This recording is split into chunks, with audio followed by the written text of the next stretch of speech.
Le Palais de la Culture et des Sciences, dans le centre de Varsovie, est un espace plutôt calme. Mais pour les besoins du film de Bollywood Kick, il s'est transformé en scène d'action.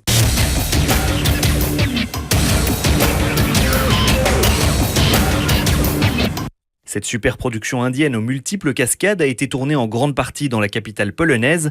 C'est le 5e film indien produit en Pologne au cours des 4 dernières années, un succès face à la concurrence tchèque et balte.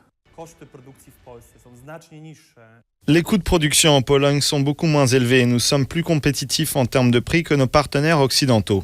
Cette année, 3 grandes productions ont eu lieu chez nous. Il y a un effet papillon qui nous sert beaucoup et nous savons déjà que de nouvelles productions seront tournées en Pologne l'année prochaine.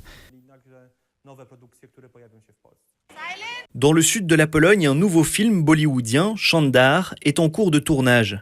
Il nous est toutefois interdit de montrer le décor, les acteurs ou tout élément pouvant trahir une partie du film.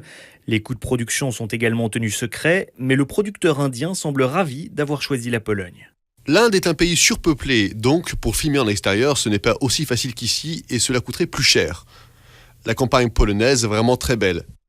Il y a un panel de paysages variés qui peut encourager de plus en plus de producteurs à venir tourner ici. Pour tourner cette scène où les héros préparent leurs noces, le metteur en scène a choisi le château fort de Książ, construit au XIVe siècle et inscrit au patrimoine national polonais. C'est magnifique. Nous n'avons pas ça en Inde et on n'entretient pas nos bâtiments comme ici. C'est la grande différence. Nous n'avons pas réussi à conserver avec autant de splendeur ce que nous avons créé en Inde. Je pense que les Polonais prennent soin de leur héritage beaucoup mieux que nous.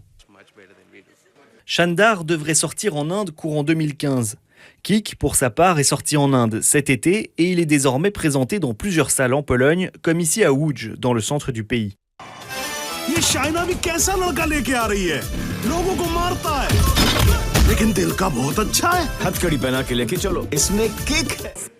Je suis fascinée par les films de Bollywood.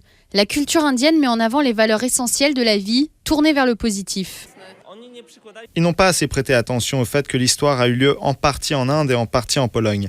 Ils ont tourné ça comme si c'était une et même scène. Bien que les avis sur le film divergent en Pologne, les producteurs de Kick peuvent se frotter les mains.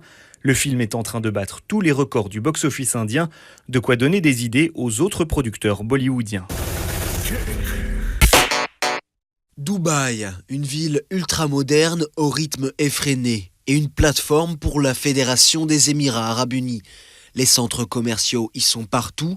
Il est commun d'y voir une femme en habit traditionnel au milieu d'étrangers au look plus moderne. Un contraste à gérer par les autorités. Nous devons préserver notre culture et notre patrimoine, mais en même temps accepter d'autres cultures. Aussi, aux Émirats Arabes Unis, il y a plus de 200 nationalités différentes. Et nous pouvons en tirer avantage. Les Émiratis représentent 11% d'une population de 8,5 millions. Leur culture bédouine a été transformée avec la découverte de pétrole dans les années 50. Depuis, les travailleurs étrangers affluent, attirés par des contrats avantageux et des opportunités commerciales. Avec eux est apparu un style de vie en opposition avec les valeurs musulmanes traditionnelles. Fondés en 1971, les Émirats sont face à une question permanente, s'ouvrir à la modernité ou conserver leur propre identité. Devons-nous changer pour nous adapter à la modernité lorsqu'on crée un État ou conserver sa culture ? Depuis 40 ans, nous sommes restés les mêmes. La tradition de la fauconnerie est un exemple de la culture émirati, vieux de 2000 ans. Mais l'environnement des faucons est menacé par l'urbanisation. Les Émiratis ont donc créé des lois pour les protéger. Une démarche qui concerne aussi d'autres artisanats.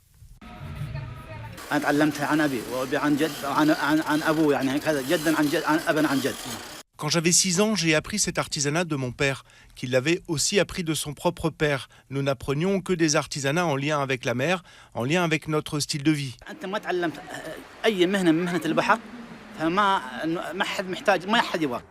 Les Émiratis sont aujourd'hui en minorité dans leur pays. L'État cherche à les intégrer dans les secteurs privés et publics de la société, notamment l'armée. En 2014, le service militaire est devenu obligatoire pour les hommes. Les femmes peuvent se porter volontaires. Une œuvre monumentale mise sous cloche pour la bonne cause. Avec près de 6 mètres de long et 350 kilos, l'atelier du peintre de Gustave Courbet ne peut plus être déplacé. Du coup, le musée d'Orsay a tout simplement choisi de la restaurer sur place en protégeant le travail minutieux des restaurateurs par un cube de verre. Je pense que c'est très bien parce que le public peut voir à quel point c'est un immense travail. C'est unique, je n'ai jamais vu cela avant. C'est vraiment bien. La toile est une allégorie de la vie du peintre, mais aujourd'hui elle pose de grandes difficultés, tant par le sujet qu'elle représente, volontairement énigmatique, que par son mauvais état de conservation. Car elle a beaucoup voyagé du temps de Courbet, souvent roulée, transformée en décor de scène dans un théâtre, avant que le musée du Louvre ne l'achète en 1920. On a une problématique sur la conservation, c'est-à-dire qu'on a des soulèvements de la couche picturale.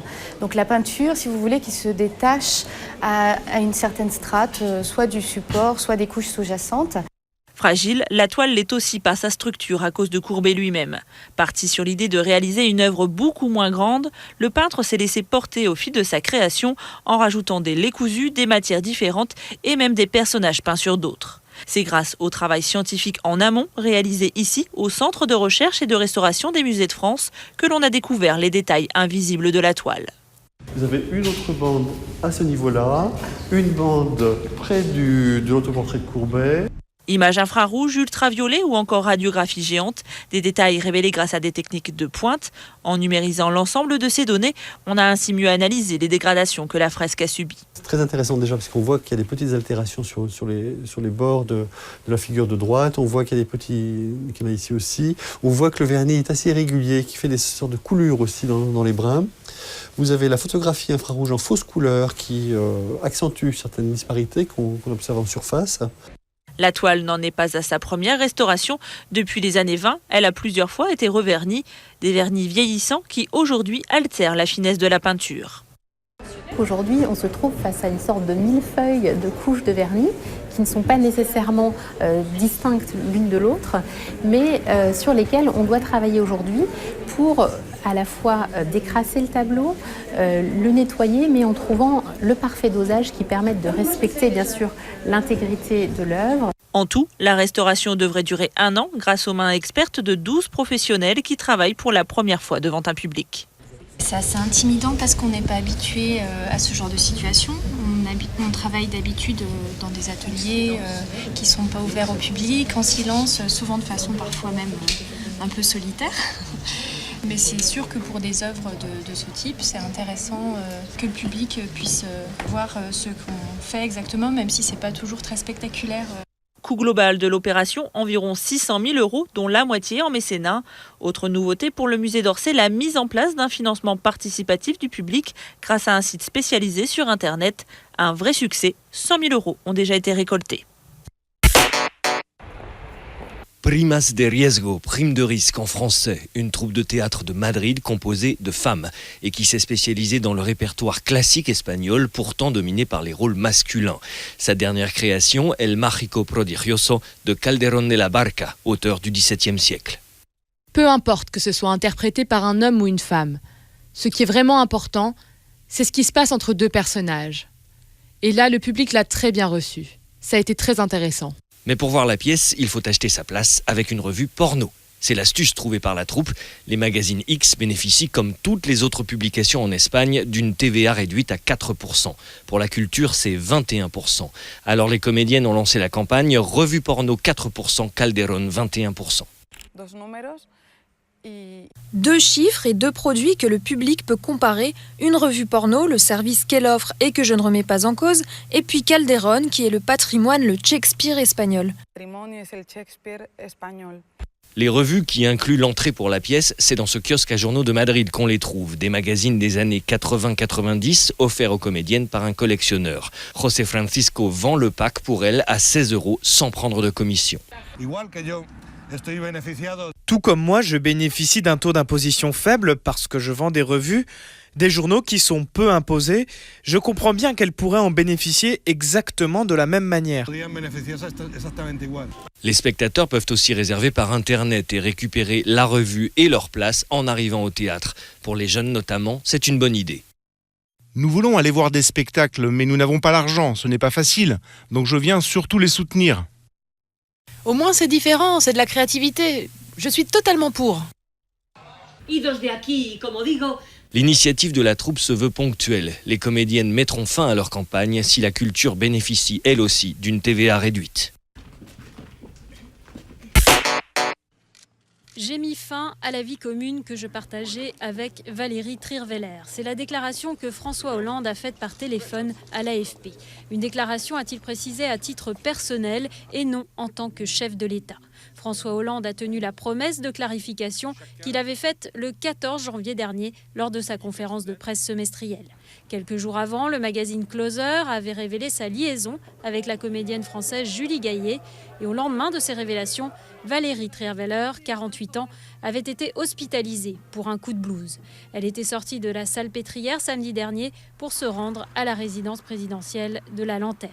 La prochaine apparition publique de l'ex-compagne du président de la République est attendue lundi à Bombay, où elle doit se rendre pour soutenir l'ONG Action contre la faim, un voyage financé par des mécènes indiens et français. C'est donc sans Valérie Trierweiler que François Hollande se rendra aux États-Unis le 11 février prochain, le président qui est aujourd'hui officiellement célibataire. Le Festival du film de Marrakech, rendez-vous traditionnel d'artistes arabes, français ou américains, a pris cette année un fort accent japonais. Le cinéma japonais est, avec le cinéma américain, français et italien, un des 4 cinémas qui fondent la grammaire cinématographique, c'est-à-dire la mise en scène.